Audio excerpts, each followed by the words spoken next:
Halo guys, balik lagi bareng gue Brian Solid, dan di video kali ini kita bakal membahas tentang slow motion.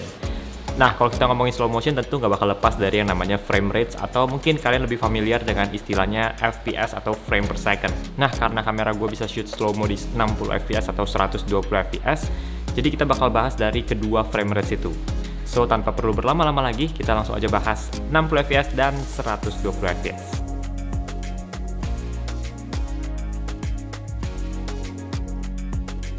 Nah, sebelum kita bahas lebih lanjut, gue mau jelasin dikit dulu tentang apa sih frame rate itu, dan sebetulnya udah pernah gue jelasin juga sih di video dulu yang tentang setting video untuk video YouTube, setting kamera untuk video YouTube, dan di sana penjelasannya bakal lebih jelas. Kalian bisa nonton, nanti linknya bakal gue taruh di atas sini, jadi kalian bisa cek lagi videonya. Jadi waktu kamera kalian lagi shoot video, kamera kalian tuh nggak langsung menangkap gambar gerak gitu aja, tapi gambar bergerak itu merupakan rangkaian foto atau gambar yang ditangkap sama kamera kalian.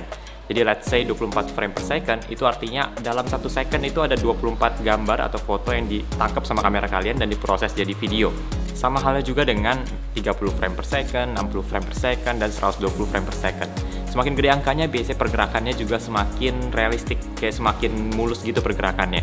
Jadi kalau misalnya 60 frame per second, karena gambar yang dimuat dalam 1 detik lebih banyak, jadi pergerakan gambarnya juga semakin sedikit motion blurnya. Jadi sama juga kalau 120, kalau misalnya kita play biasa pasti bakal lebih mulus gerakannya dibandingkan 24 frame per second, karena gambar yang diproses juga lebih banyak dalam 1 detik. Nah, normalnya frame rate yang dipakai untuk syuting video kayak ngomong kayak gini, atau misalnya di film-film, itu biasanya adalah di kisaran kalau nggak 24 frame per second ya 30 fps. Jadi kurang lebih di range segitu, karena itu masih dapat motion blur, terus masih gambarnya kayak kelihatannya lebih enak dilihat gitu, nggak terlalu mulus pergerakannya. Nah, alasan kenapa 60 fps dan 120 fps itu bisa dimasukkan dalam kategori slow motion, karena mereka punya gambar yang diproses lebih banyak dalam 1 detik. Jadi kalau misalkan speednya dikurangi 50% pun mereka masih bisa, videonya masih tampak, masih enak dilihat sih lebih tepatnya, karena masih memenuhi standar tadi 24 atau 30 frame per second. Kita coba pakai video ini ya buat jelasinnya lebih gampang. Jadi video ini di shoot dengan 24 frame per second, dan kalau misalnya kita cut setengah speednya bakalan jadi kayak gini nih. Tuh, ini patah-patah bukan karena internet kalian bermasalah atau misal device kalian bermasalah, enggak ya, ini memang karena frame rate-nya dikurangin lagi setengah. Jadi kalau 24 frame per second tuh jadi 12 frame per second, dan itu terlalu sedikit, makanya gambarnya patah-patah. Karena pergerakan yang ditangkap itu enggak full ditangkap semuanya, mereka cuma nangkap 12 foto dalam 1 detik. Nah, buat bandingin slow motion 60 fps dan 120 fps, kita langsung aja cek klip yang satu ini. Kita mulai dari yang pertama, yang ini 60 frame per second. Kalau misalnya kita cut setengah speednya, bakal jadi slow motion kayak gini nih. Yang ini klipnya di shoot pakai 120 frame per second. Dan kalau misalkan di slow motion bakalan jadi kayak gini nih. Biar lebih jelas, ini perbandingannya 60 fps dan 120 fps dalam slow motion.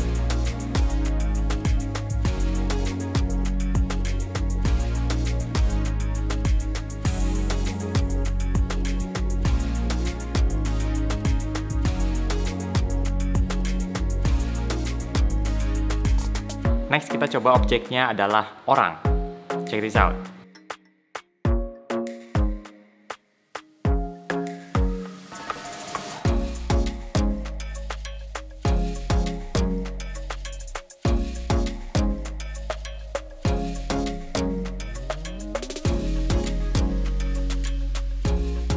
Nah, semua klip itu di-shoot dalam 1080p ya, karena menyesuaikan dengan spek kamera gua, yaitu bisa di-shootnya 1080p untuk 60 fps dan 120 fps. Sebelum kalian shoot slow motion, ada beberapa hal yang perlu kalian pertimbangin juga. Yang pertama adalah lighting. Ini penting banget buat kalian yang mau shoot slow motion, mau itu di 60 fps atau 120 fps. Karena kalau misalkan lokasi syutingnya lightingnya kurang oke, kalian bakal ketemuin yang namanya flicker. Contoh flicker tuh kayak gini nih.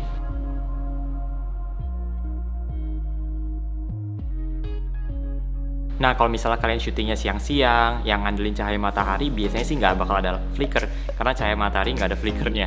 Tapi kalau misalnya kalian pakai peralatan lighting yang buatan, kalian sangat mungkin bisa dapetin flicker kalau misalkan lightingnya juga kurang oke. Mungkin kalau bola biasa di rumah juga bisa dapet flickernya. Selain itu, kalau misalnya kalian shoot di frame-nya ada layar, entah itu layar laptop, layar HP, atau layar TV, itu juga bisa bakal dapat flickernya. Jadi make sure kalian perhatiin dulu sebelum kalian syuting slow-mo, apakah di tempat kalian syuting itu lightingnya oke atau enggak. Next yang perlu kalian perhatikan sebelum start syuting slow motion adalah kapasitas SD card kalian dan juga hard drive. Karena kalau kalian shoot video dengan frame rate yang tinggi, biasanya juga akan memerlukan kapasitas memori yang lebih besar. Contohnya 1080p 120 fps biasanya akan lebih besar filenya dibandingkan 1080p 24 frame per second. Karena kembali ke prinsip awal tadi, semakin tinggi frame rate-nya maka semakin banyak gambar yang diproses oleh kamera kalian dalam 1 detik.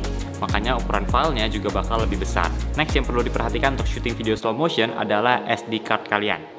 Biasanya untuk syuting video slow motion bakal butuh SD card dengan write speed yang cepet juga. Karena gambar yang perlu diolah untuk jadi sebuah video itu juga lebih banyak dibandingkan dengan video yang biasa aja. Misalnya yang 1080p 24 frame per second dan juga atau 30 frame per second. Kalau misalnya 60 dan 120 itu biasanya butuh memory card dengan writing speed yang lebih tinggi lagi. Biar lebih jelas, gue bakal share ke kalian SD card apa aja yang gue pakai dan yang mana yang bisa shoot untuk slow mo. Oke, ini SanDisk Extreme Pro 32GB. Bisa read-nya sampai 95 MB per second tuh, dengan UHS 3 juga, jadi bisa baca filenya lebih cepat. Yang ini Lexar Professional 64 GB dengan writing speednya 95 MB per second juga. SanDisk Ultra 16 GB dengan write speednya 48 MB per second. Ini lebih lambat nih karena speednya lebih lambat buat ngolah filenya juga, 48 MB per second, yang tadi 95, cukup jauh bedanya.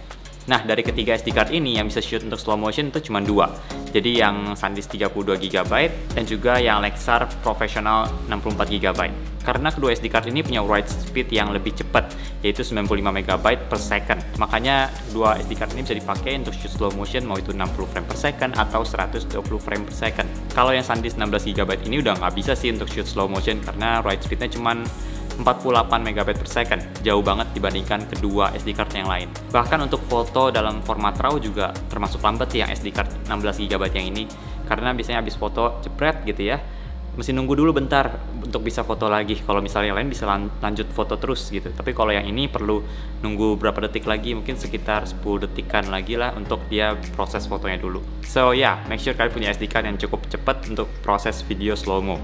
Apalagi kalau misalnya kalian beli kamera yang keluaran terbaru kayak A7S3 4K 120fps, itu pasti kalian bakal butuh SD card yang cepet banget write speednya untuk bisa proses file itu. Oke, that's it guys untuk video kali ini. Semoga bisa bermanfaat buat kalian, dan juga thank you buat kalian yang udah nonton sampai sini. Dan by the way, paket kita sudah datang, new normal.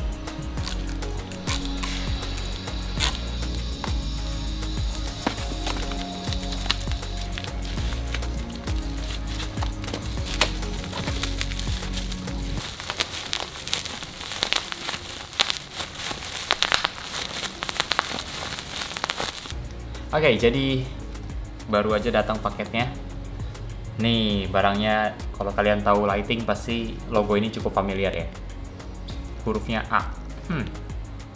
So make sure kalian subscribe ke channel ini karena di video selanjutnya aku bakal bikin review barang ini. Tada!